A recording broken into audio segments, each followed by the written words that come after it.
J'aurais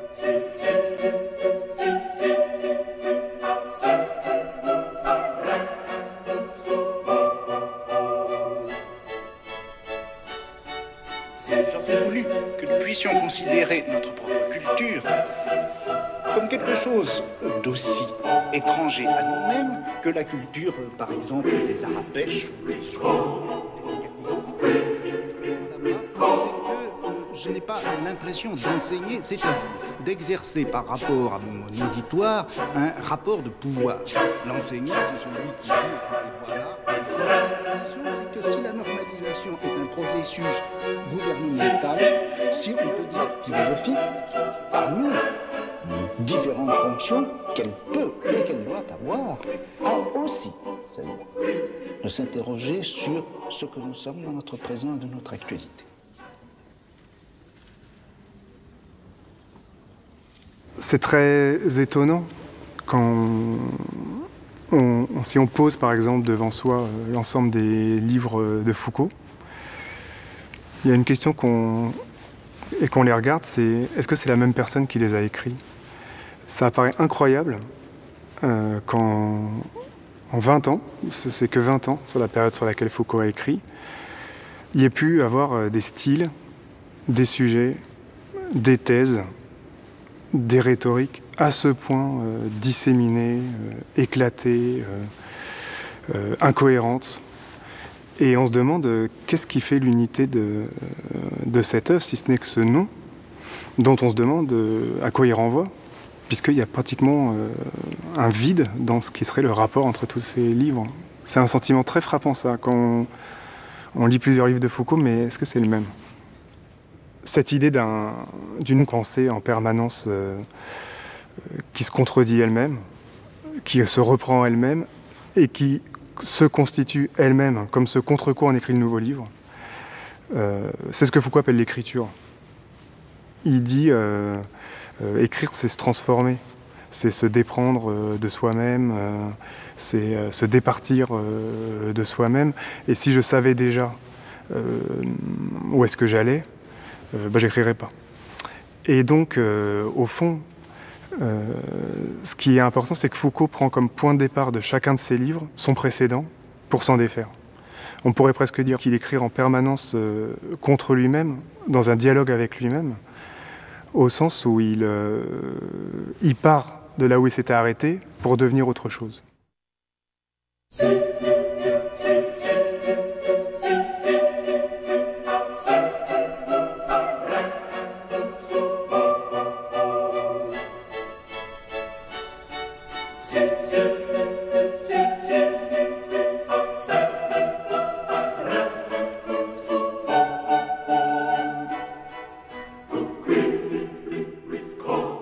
Michel Foucault publie en 1961 une histoire de la folie à l'âge classique. Il propose une lecture originale de l'idée de déraison en Occident.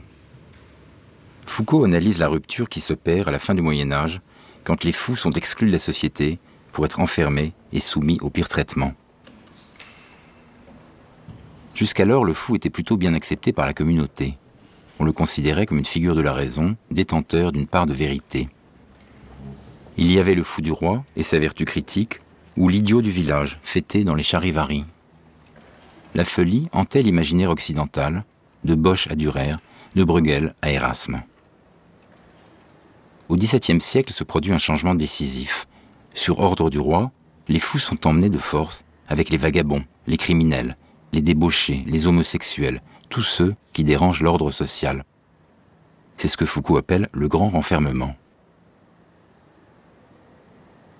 L'âge classique disqualifie la folie. Les insensés sont mis au banc de la société et traités comme des bêtes sauvages. Je dirais que je fais l'histoire des problématisations, c'est-à-dire l'histoire de la manière dont les choses font problème. Comment et pourquoi, et sur quel mode particulier, la folie a-t-elle fait problème dans le monde moderne? Et pourquoi est-ce que c'est devenu un problème important? Au début du XIXe siècle, le regard sur la folie a de nouveau changé. Le fou est maintenant considéré comme un malade mental. On l'étudie, on cherche des traitements, On propose des soins.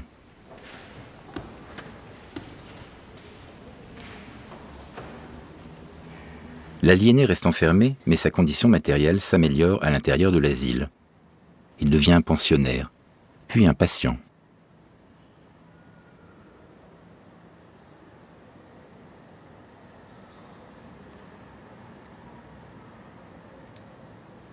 Foucault montre comment l'idée de la folie se médicalise. Elle accompagne la naissance du discours psychiatrique.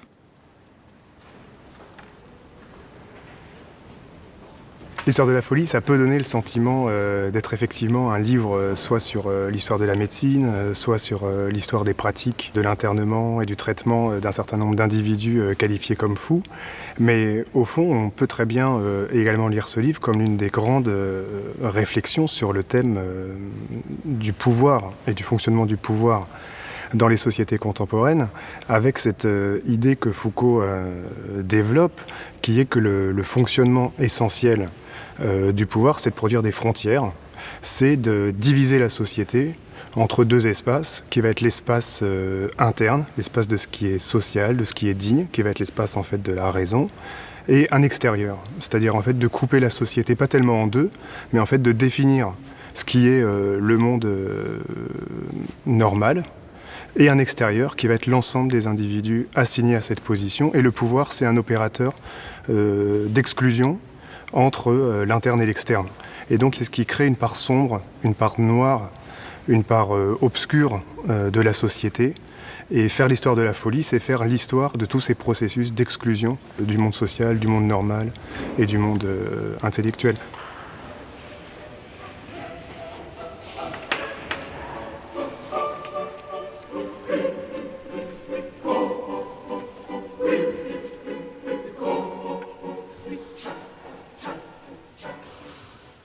La tâche essentielle de la pensée chez Foucault, ça a toujours été de débusquer les mécanismes de pouvoir là où ils étaient dissimulés. Et d'une certaine manière, entre l'histoire de la folie de 1962 et la volonté de savoir, il y a un basculement tout à fait considérable de la manière dont le pouvoir fonctionne. En 1976, paraît La volonté de savoir. Foucault explique son projet. Écrire une histoire de la sexualité qui ne serait pas ordonnée à l'idée d'un pouvoir répression, d'un pouvoir censure. Il se demande, est-ce que, dans nos sociétés occidentales, la sexualité est réduite au silence, à l'interdit? Est-ce que le pouvoir ne cherche pas plutôt à nous faire parler sans cesse de notre sexe? L'histoire des dessous raconte une intimité très bavarde.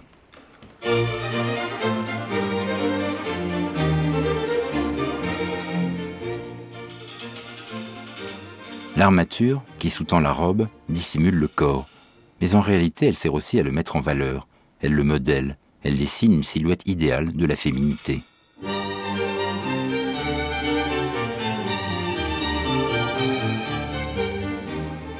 Le corset métallique emprisonne le buste. Il écarte les regards. Il protège des indiscrétions. Pourtant, cette grille, pareille à une armure, raconte aussi la possibilité du désir.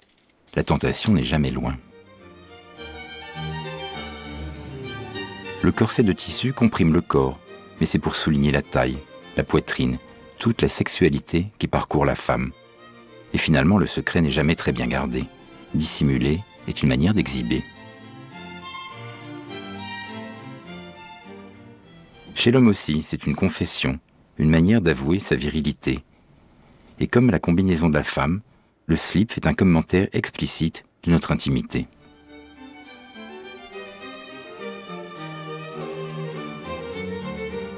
Foucault écrit « Nous sommes dans une société du sexe qui parle. Tout nous invite à l'exprimer, à le mettre en scène. Le vêtement lui-même en fournit un vaste récit. C'est une incitation, presque une obligation, à dire et redire que le sexe nous constitue. » Ce que fait la volonté de savoir de totalement inédit, c'est l'idée que la prise de parole est ce qui est exigé par le pouvoir, qu'il y a une injonction à l'énonciation. Alors que dans toute la théorie classique, la parole, c'est ce qui fait peur. Quand les gens parlent, quand les gens publient, quand les gens impriment, le pouvoir aurait très peur, d'où la censure, d'où des mécanismes d'interdiction d'un certain nombre de sujets. On a toujours thématisé la parole comme étant ce qui fait peur et faire taire comme étant ce que fait le souverain ou ce que fait le pouvoir. Dans la volonté de savoir, Foucault dit parler, c'est ce qu'on nous demande. C'est ça le pouvoir, c'est nous faire parler, nous demander de parler et de penser que c'est important de parler. Et ça, c'est une nouvelle conception des rapports entre pouvoir, discours et énonciation qui est tout à fait impressionnante.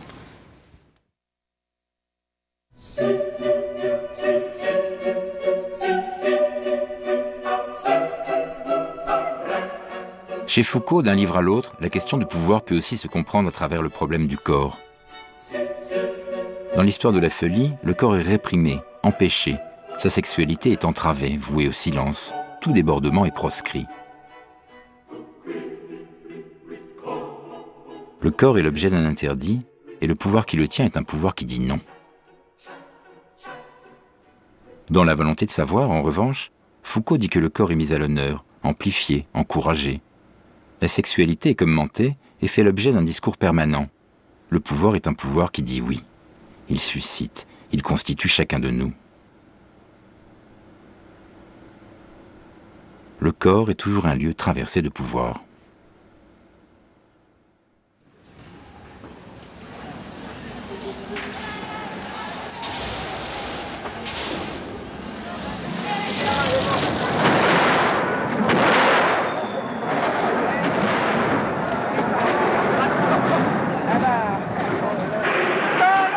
C'est-à-dire ce que nous contestons, c'est fondamentalement que l'on nous mente systématiquement, que l'on nous mente aussi bien en cours de philosophie que sociologie. La prise de conscience par la jeunesse actuelle de ce qu'était le patrimoine culturel, de ses raisons politiques, de ses raisons économiques, cette prise de conscience, eh bien voilà ce qu'elle donne, voilà ce que c'est. C'est une émeute.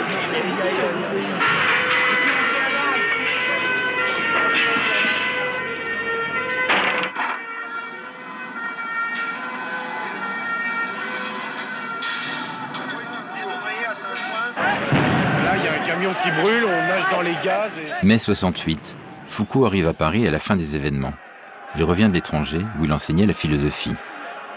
Très vite, il prend la mesure des nouveaux enjeux politiques. L'université de Vincennes. Pour les uns, c'est le bastion rouge, le rendez-vous des nostalgiques de mai 60. 6 mois plus tard, Foucault est nommé directeur du département de philo à la nouvelle faculté de Vincennes. Sur le campus, les militants de la gauche prolétarienne imposent la pensée Mao Tse-tung. Dans les couloirs, on vend des frites et des merguez, mais interdiction de filmer. Pour nous, à Vincennes, le principal, c'est que les étudiants se lient avec les masses populaires et particulièrement avec les masses ouvrières et les masses paysannes. Par conséquent, nous considérons que le... Foucault soutient les étudiants et les enseignants engagés dans des actions radicales. Lui-même est plusieurs fois arrêté par la police qui envahit la faculté. Il n'approuve pas toujours le dogmatisme des militants, mais il reste solidaire du mouvement. C'était un personnage que j'admirais pour... Bon, c'était une époque où justement toute intervention dans la rue ou toute intervention concernant la liberté, l'utopie, la prison, le bonheur, l'intolérable, bon, pour moi c'était très important et donc c'était une grande figure qui était pour moi, je dis bien, plus importante presque que celle de Sartre. Avec Jean-Paul Sartre et une poignée de militants, Foucault multiplie les actions pour défendre la cause des immigrés, pour soutenir des travailleurs sans papier, pour protester contre des expulsions.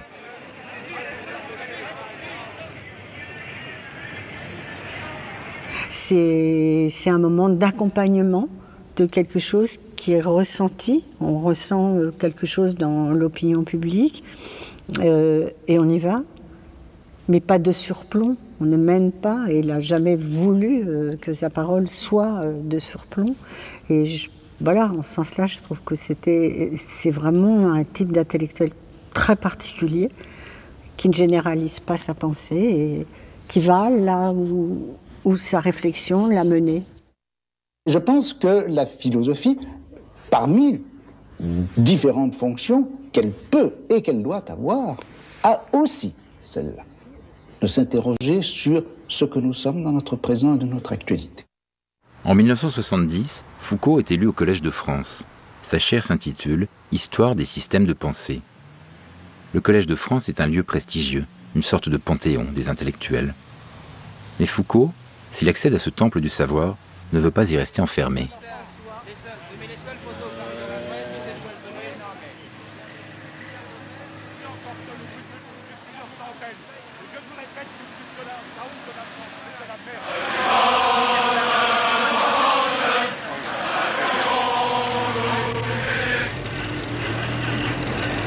Toute l'extrême gauche se mobilise quand les travailleurs étrangers sont victimes de crimes racistes ou de bavures policières. Foucault accompagne le mouvement de protestation avec d'autres figures comme Sartre ou Jean Genet. L'idée la plus déroutante et la plus difficile à admettre, c'est qu'il n'y a aucune lutte plus importante qu'une autre. Qu'il ne faut jamais croire qu'il y aurait une temporalité politique qu'on pourrait hiérarchiser en disant il faut régler ce problème avant celui-là, ou en disant ça c'est seulement un individu, c'est pas s'occuper de la majorité.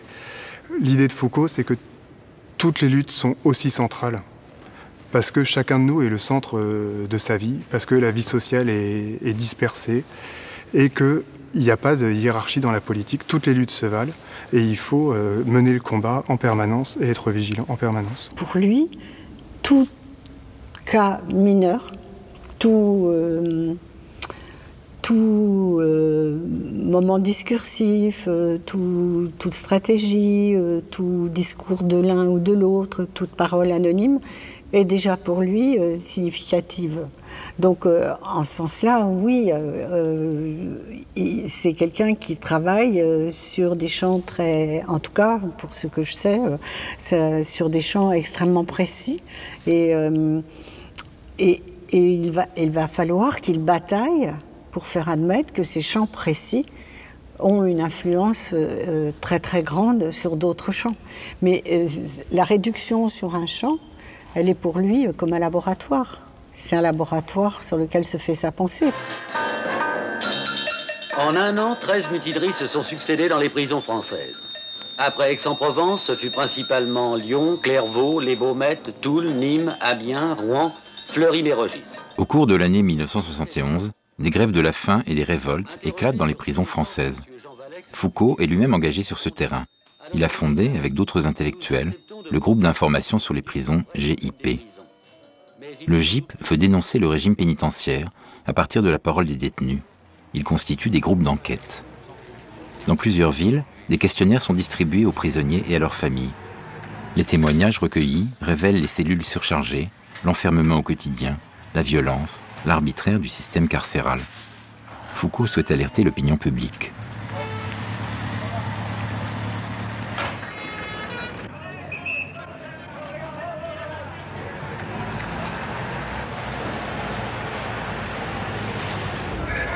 En décembre 1971, une mutinerie a lieu à la prison de Toul. Foucault va sur place et tient une conférence de presse pour dénoncer les conditions des prisonniers. Il ne peut pas parler dans la rue comme il écrit dans ses livres. Donc là, il anticipe une forme d'acte intellectuel qui est un acte de proximité avec une population qu'il n'a sûrement pas l'habitude de côtoyer tous les jours. Donc être militant, c'est quand même ça aussi. C'est partir, j'allais dire, au charbon. Hein. Ça veut dire, et c'est désirer accompagner aussi la pensée des autres, parce que je pense qu'il y a une interaction et que c'est une interaction qu'il a toujours voulu. Déclenchée vers 8 h du matin, la mutinerie a duré jusqu'au milieu de l'après-midi. En janvier 1972, c'est la prison de Nancy qui entre en rébellion. 50 prisonniers ont gagné les toits pour bombarder à coups de tuiles les forces de l'ordre chargées de mater la révolte.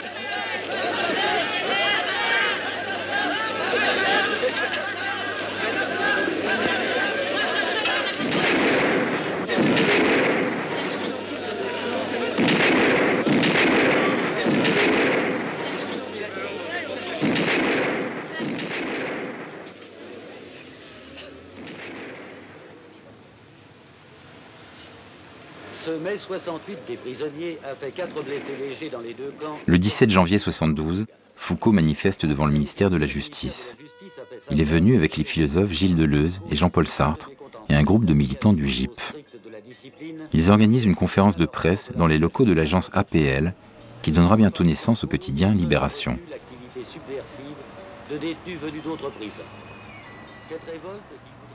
La question dont je parle, c'est qu'est-ce que nous sommes et qu'est-ce que nous sommes aujourd'hui. Et qu'est-ce que c'est que cet instant qui est le nôtre. Donc, si vous voulez, c'est une histoire qui part bien de cette actualité.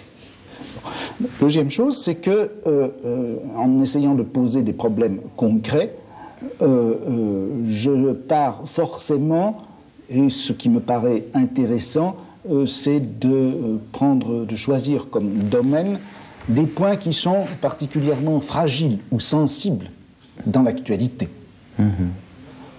C'est-à-dire que je ne concevrai guère une histoire, si vous voulez, qui soit proprement spéculative et dont le champ ne soit pas déterminé par quelque chose qui se passe actuellement.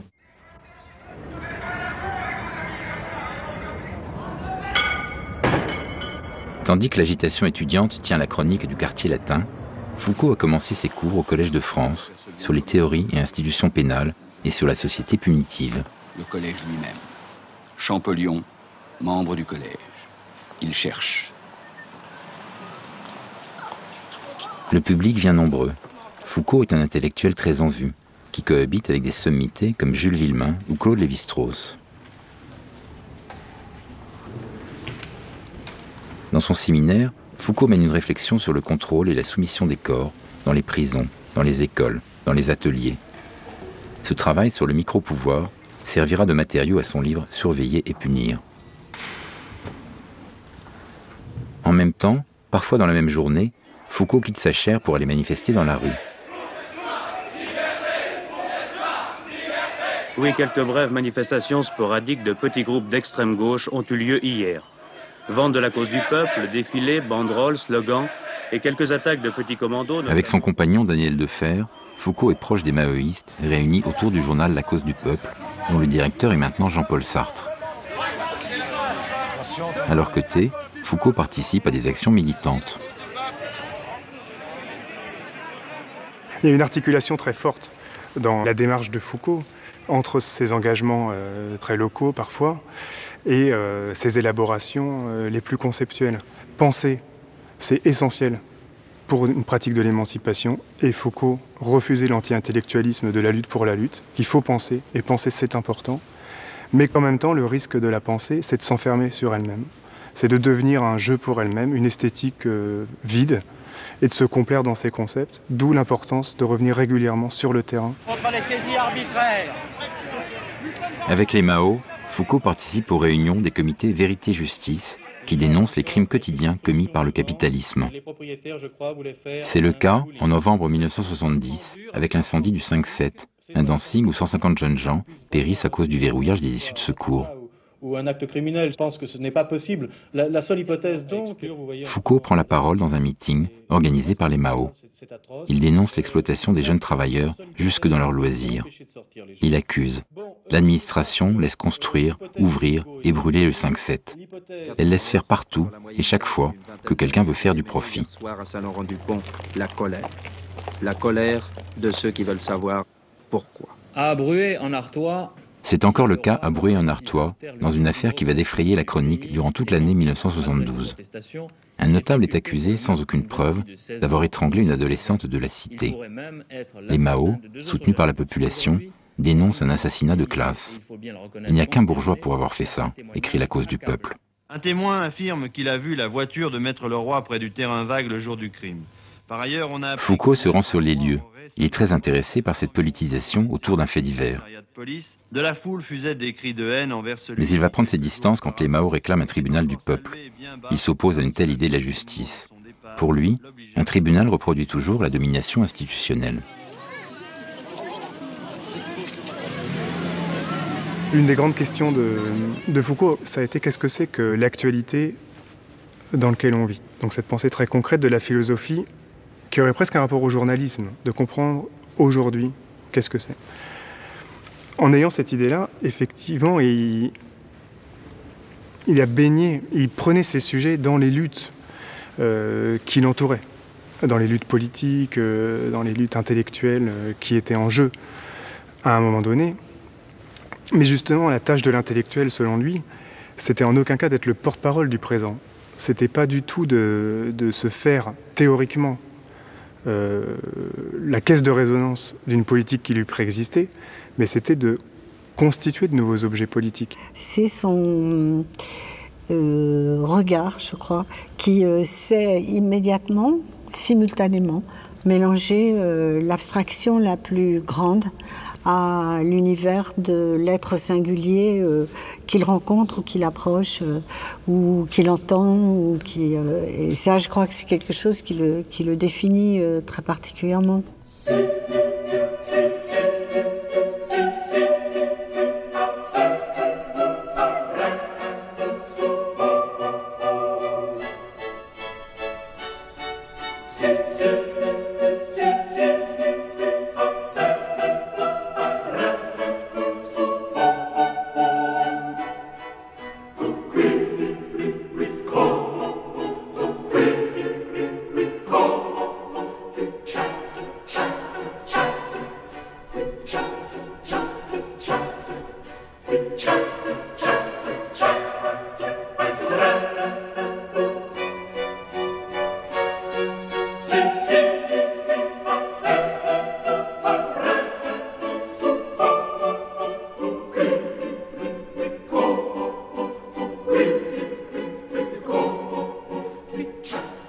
Dans Les mots et les choses, publié en 1965, Foucault se demande comment se constitue le savoir d'une époque. Il prend pour exemple ce qui touche à la nature. Dans le domaine des sciences naturelles, pendant longtemps, on a cherché à ordonner, confronter, mettre en regard les unes avec les autres les variétés de plantes, d'animaux, d'organismes naturels. Durant tout l'âge classique, qui va de la Renaissance jusqu'au XIXe siècle, le savoir consistait d'abord à classer et reconnaître. Classer entre eux tous les objets visibles, reconnaître leurs similitudes et leurs différences. Le savoir se fondait sur l'identité et l'altérité.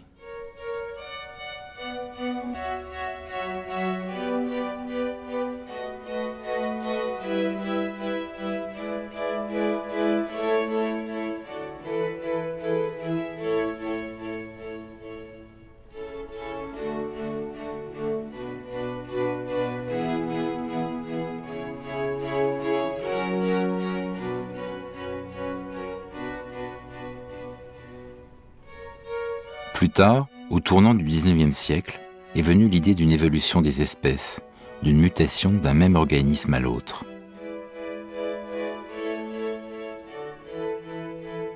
Le facteur temps est entré en jeu dans l'organisation de la connaissance.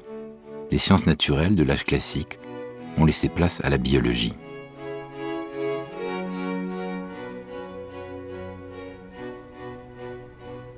Pour Foucault, le savoir de chaque époque s'appuie sur un socle invisible. Il existe un ensemble de règles qui organisent les théories, les opinions, les pratiques. Ce sont des structures sous-jacentes à la pensée, qui la rendent possible. Les hommes eux-mêmes n'en ont pas conscience. Toute la tradition liée au marxisme a attaqué les mots et les choses comme niant le rôle de l'homme dans l'histoire et comme si nous avions simplement des structures a priori qui se succèdent sans qu'on sache très bien comment elles se succèdent ni comment elles apparaissent. Foucault répondait à ça, ce qu'on m'oppose, c'est une histoire mythologique que les historiens aujourd'hui ne pratiquent plus. Toute cette idée que Foucault pose dans Les mots et les choses, c'est bien qu'il faut faire une histoire des formes qui se mettent à exister de manière totalement indépendante de quelqu'un qui l'aurait voulu ou de choses qu'il aurait voulu, et qu'il y a des formes structurées qu'on peut analyser et qui échappent totalement à toute décision, à tout centre, à toute instance qui le déciderait. Et ça, je pense, c'est une idée quand même très importante. Je crois que, paradoxalement, le développement des sciences humaines nous conduit maintenant beaucoup plutôt à une disparition de l'homme qu'à une apothéose de l'homme. En effet, qu'est-ce qui se passe actuellement avec les sciences humaines?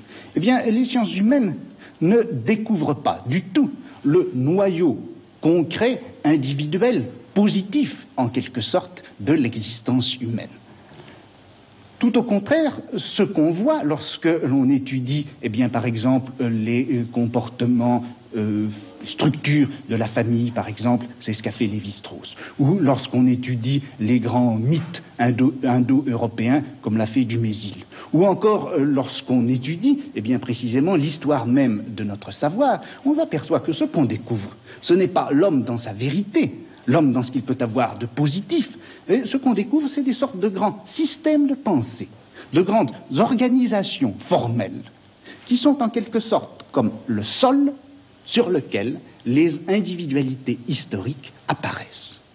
C'est un livre qui a été violemment attaqué, qui a été considéré comme un livre d'un philosophe de droite, qui niait l'action humaine, Sartre dira la praxis transformatrice, qui précisément est ce qui permettrait d'expliquer les transformations historiques.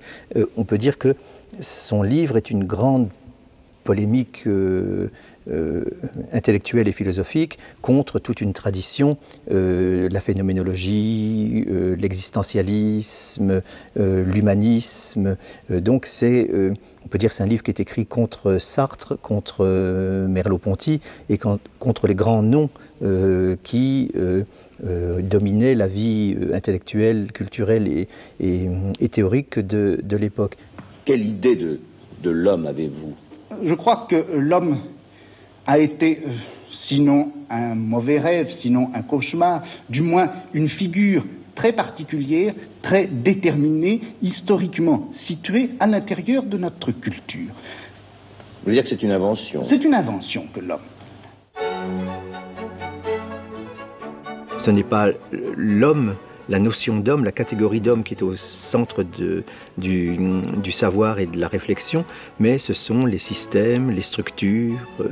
Donc Foucault est un penseur structuraliste, donc anti-humaniste en ce sens-là. Oui.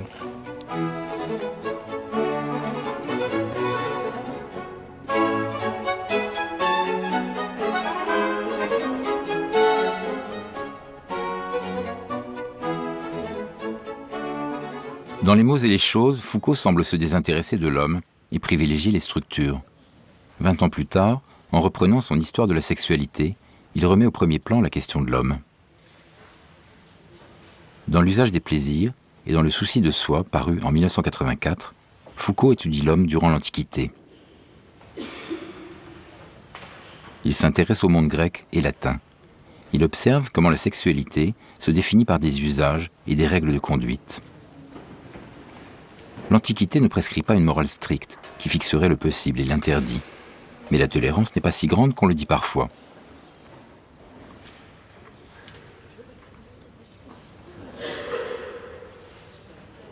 Pour être vertueux, l'homme doit faire des choix, conformes à son statut social et à sa position dans la maison et dans la cité. Il module son comportement selon ses différents partenaires sexuels, épouse ou garçon, esclave ou homme libre, jeune ou adulte. Foucault ne revient pas à l'humanisme, ni à la tradition classique de la nature humaine. Il montre comment l'homme de l'Antiquité se construit en tant que sujet. Il est en quête de plaisir et cherche tout ce qui pourrait l'accomplir dans son corps. Il s'intéresse à la gymnastique, à la diététique, à la médecine. Il fait des exercices et pratique une forme d'ascèse. L'homme de l'Antiquité a le souci de soi. Et les derniers livres ne sortent qu'en juin 1984. Il a mis 8 ans à faire ces 2 volumes suivants de l'histoire de la sexualité. Et il y a tout un remaniement de sa démarche, une réélaboration de sa pensée, de sa réflexion. On peut dire que ce n'est plus le même Foucault. Il essaie plutôt d'insister sur comment chacun de nous, individuellement ou collectivement, peut s'inventer soi-même en travaillant par les arts de soi, comme il dit, qu'il va chercher dans l'Antiquité grecque notamment, et romaine. Foucault a essayé de penser, de se débarrasser du terme désir et donc de la science du désir, qui était la psychanalyse, pour lui opposer ce qu'on pourrait appeler une économie des plaisirs, le corps et ses plaisirs, une sorte d'économie de surface corporelle, si on peut dire. Donc il y a ici une idée qu'il n'y a pas de vérité à trouver en nous-mêmes, mais simplement des plaisirs à pratiquer.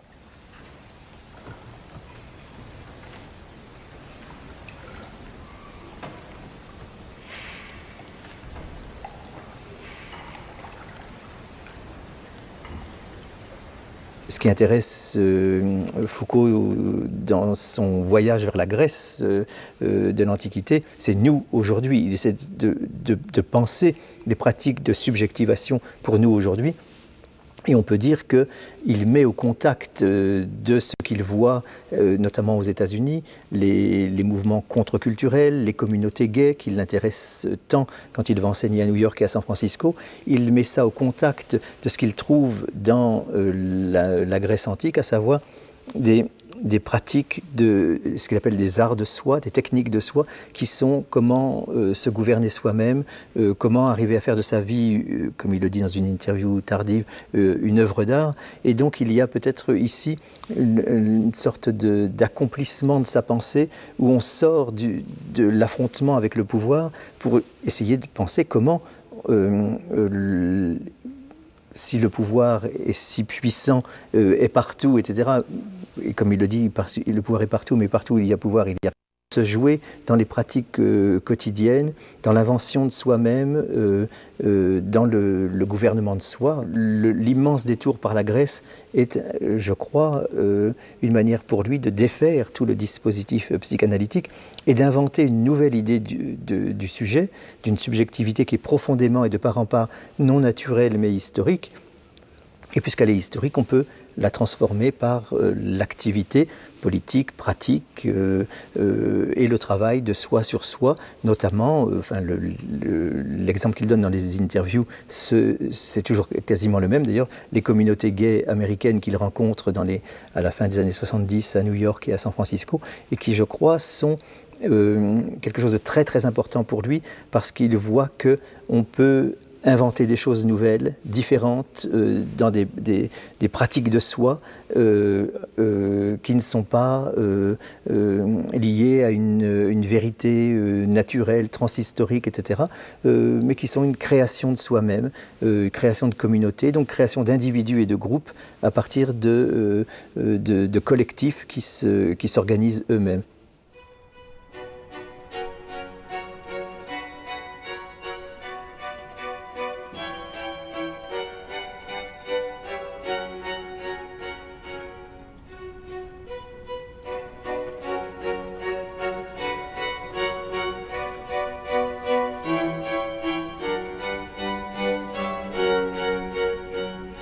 Mais je crois que pour lui, en Californie, certainement sa vie personnelle allait nourrir sa vie intellectuelle.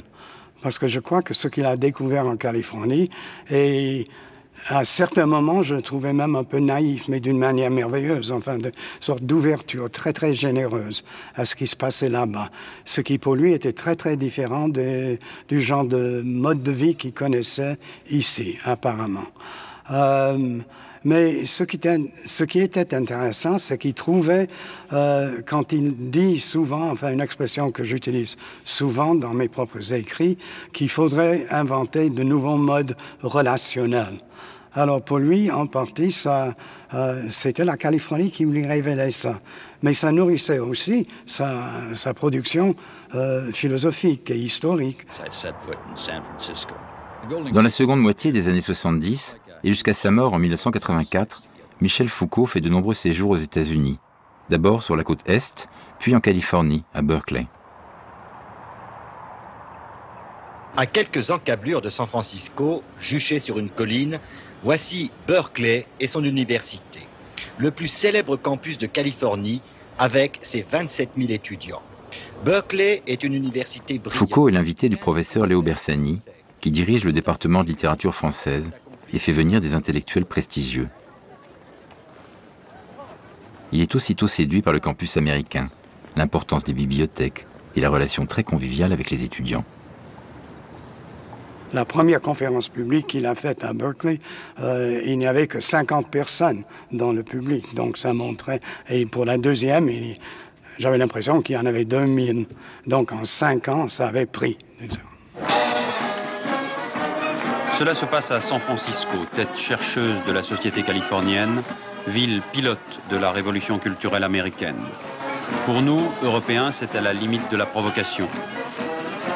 À San Francisco, le quartier Castro donne l'exemple d'un mode de vie totalement inédit. La tolérance envers les communautés sexuelles en fait un lieu réputé pour toutes sortes d'expérimentations. Foucault participe avec enthousiasme à cette nouvelle forme d'existence.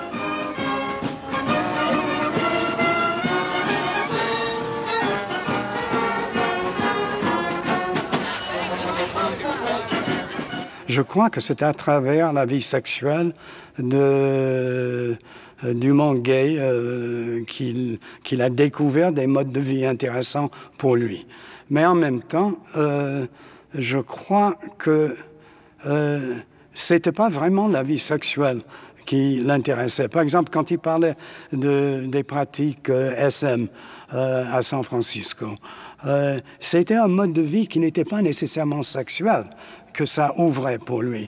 Mais c'était une certaine manière de se mettre en rapport avec les autres et qui dépassait de loin les pratiques sexuelles. Le nouveau mode de vie recherché par Foucault concerne aussi les drogues hallucinogènes, en particulier le LSD, dont il fait la découverte avec ses amis californiens. Il va poursuivre régulièrement cette expérience à Paris, en compagnie de jeunes écrivains comme Hervé Guibert ou Mathieu Lindon, qui font partie de ses amis proches. Paris, c'est aussi le Collège de France, où il continue son séminaire annuel. Foucault est un auteur reconnu, qui publie chez Gallimard et possède une grande aura dans le monde intellectuel. Ceux qui ont écouté ses cours, c'est vraiment un public très très particulier. C'est l'écoute de quelqu'un qui, c'est sûr, est professeur au Collège de France, mais qui est pour eux non pas hors institution, qui est dans l'institution, mais qui est hors norme et qui leur enseigne quelque chose qui dépasse tout ce qu'ils ont entendu et qui va fructifier. Je sais pas, c'était comme une donnée, mais qui lui donnait beaucoup de liberté en même temps. C'est-à-dire, il était professeur au Collège de France, c'était une identité extrêmement forte en France, intellectuellement. Mais en même temps, le fait d'être professeur au Collège de France le rendait très célèbre partout dans le monde. Et donc, il recevait des invitations partout où il pouvait être cet être qui était tout à fait différent de ce qu'on identifie comme professeur au Collège de France. C'est très utile d'être un professeur très connu parce qu'on peut jouer sur ça pour... Enfin, je ne dis pas qu'on subvertit toute l'institution, mais l'institution devient le point de départ pour quelque chose qui est fondamentalement anti-institutionnel. À Paris, comme à San Francisco, Foucault tire parti de sa place centrale dans l'institution. Il vit comme il l'entend, il mène plusieurs existences, il se transforme facilement. Dans sa pensée aussi, Foucault déjoue toutes les attentes et les stéréotypes. Et pourtant, il est un pur produit du système universitaire français. Il a été formé à l'excellence. Après sa scolarité en province, il est monté à Paris pour faire une classe préparatoire à Henri IV, le meilleur lycée parisien. La Cagne le mène rue d'Ulm, à Normal Sup, où il passe 4 années studieuses. Ensuite, il réussit l'agrégation de philosophie, il entreprend une thèse de psychologie et commence à donner des cours. Quelques années plus tard, le Collège de France va consacrer ce parcours exemplaire. Quand on regarde la trajectoire de Foucault, il est frappant de voir qu'il a tous les titres les plus légitimes. Et qu'en même temps, il a une pratique extrêmement innovante et des objets de recherche totalement illégitimes avant lui. D'un côté, il a fait l'école normale supérieure, il est agrégé de philosophie, il a fait une thèse à la Sorbonne. Donc il a un parcours qui donne toutes les apparences de la légitimité académique, de la centralité académique. Et dans le même temps, il va faire des livres d'histoire. Pour un philosophe, déjà, c'est tout à fait nouveau. Et pas l'histoire de n'importe quoi, mais l'histoire des fous, puis l'histoire de prisonniers, puis l'histoire de la sexualité. Donc avec des objets indignes qu'il importe dans le champ le plus légitime. Et il y a une contradiction comme ça qui est très belle dans son œuvre, qui dénote une capacité de résistance très forte à la domestication institutionnelle. Précisément, ce que Foucault a réussi à faire, c'est d'utiliser le capital institutionnel et le capital symbolique pour transformer la définition de la philosophie et la définition de l'activité de pensée. Il a utilisé les institutions pour redéfinir le champ du pensable pour tout le monde, plutôt qu'il s'est laissé domestiquer par elle. Et ça, c'est l'une de ses grands apports à la pensée contemporaine. Quel a été au fond votre itinéraire? Qu'est-ce qui a été le fil conducteur de votre réflexion? S'il est possible de répondre à une telle question. Oui, c'est une question difficile que vous me posez. Bon, parce que le fil conducteur, on ne peut guère le dégager qu'une fois qu'on a été conduit au terme dernier, c'est-à-dire au moment où on va cesser d'écrire. Et puis, fond, vous savez, je ne me considère absolument pas ni comme un écrivain, ni comme un prophète. Je travaille, c'est vrai, en grande partie, souvent au gré de circonstances, de sollicitations extérieures, de conjonctures diverses. Et je n'ai pas du tout l'intention de faire la loi. Et il me semble que s'il y a dans ce que je fais une certaine cohérence, elle est peut-être plus liée à une situation qui nous appartient à tous les uns et aux autres, dans laquelle nous sommes tous pris, plus qu'à une, si vous voulez, une intuition fondamentale ou à une pensée systématique.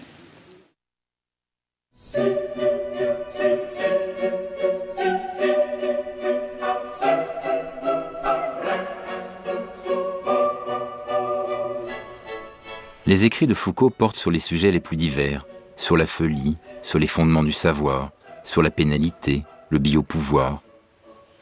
Ils concernent la philosophie, l'histoire, le droit, la littérature. Une telle diversité aboutit à une mise en scène inachevée, avec des fragments, des perspectives contraires, des reprises et des reniements. C'est une mise en scène qui n'est pas la mise en scène de son bon vouloir ou de sa fantaisie personnelle. Il est, de ce point de vue, peut-être, je ne sais pas ce qu'il aurait dit de ça, parce que ce n'est pas une référence habituelle chez lui, mais il me semble qu'il est en cela l'héritier du Baudelaire de ce que Baudelaire dit sur l'imagination, à savoir créer des relations entre des choses qui apparemment n'en ont pas, créer des correspondances, des analogies. Et de cette façon, l'imagination crée un savoir des choses inaperçues. Donc Foucault, peut-être avec l'inconscient, il avait son problème, voilà. Mais c'est bien de ça pour moi qu'il s'agit. C'est de, quand on fait ces espèces de montages, en traversant les frontières, de mettre des choses ensemble qui ne devaient pas être fatalement ensemble, on crée un savoir non standard. On crée des rapports, des relations. On les crée par montage, et de deux choses l'une, ou ce montage est raté, c'est-à-dire que c'est gratuit et ça ressemble à rien, ou on découvre ça c'est le meilleur des cas, et Foucault l'a fait souvent, où on découvre une analogie féconde, quelque chose qui révèle un impensé. Le montage proposé par Foucault ouvre des analogies, des pistes inédites, et même parfois des malentendus très fructueux. Foucault s'amusait que l'histoire de la folie à l'âge classique ait pu être lue comme un éloge de l'antipsychiatrie moderne. Il acceptait qu'on interprète Surveiller et punir comme une critique de la société d'aujourd'hui, alors que son ouvrage parlait des siècles passés. Les livres de Foucault s'affranchissent de leur époque et nous transportent d'un monde à l'autre. Ce qui m'étonne le plus, c'est comment il est arrivé jusqu'au Collège de France. Je dis ça peut-être en relation avec un état peut-être actuel, peut-être plus figé des disciplines aujourd'hui qu'à l'époque où Foucault y est entré. Mais là où il est remarquable, et là où sa leçon, elle est pour tout le monde et pour très longtemps, c'est qu'il faut savoir traverser les frontières. La gestion territoriale, là il est proche de Deleuze évidemment, hein, le Deleuze-Guattari des sciences royales, sciences nomades. Foucault est totalement un nomade, ça c'est absolument magnifique. C'est-à-dire qu'il il a réussi à occuper une chaire, bon d'accord, très bien, mais cette chaire était quelque chose qui était fait pour traverser les frontières des champs, les champs territoriaux du savoir. Ça me semble vraiment fondamental parce que constamment les savoirs tendent à se reclore sur eux-mêmes. Chaque petit savoir essaye de devenir royal, science royale, à l'intérieur de, même s'il est petit, il essaye de devenir autonome avec ses frontières. À l'intérieur de ça, il y aura un roi et il y aura une expertise, etc. Là, on peut très bien dire à Foucault, mais enfin, vous n'étiez pas expert en antiquité tardive et en théologie, voilà, vous, etc. Le fait de transgresser constamment, de passer, de traverser les frontières, c'est la chose qu'il faut absolument retenir. C'est fondamental. Je dirais d'ailleurs que une des caractéristiques de ce qu'on appelle une image, c'est qu'elle peut traverser les frontières. Une image traverse les frontières. Exemple, un timbre-poste, par exemple. Un timbre-poste, c'est fait pour traverser les frontières. Voilà. Les images, les idées, la construction des savoirs, si elles se territorialisent, on est mal barré. Il faut se déterritorialiser. Foucault n'a jamais cessé de faire ça.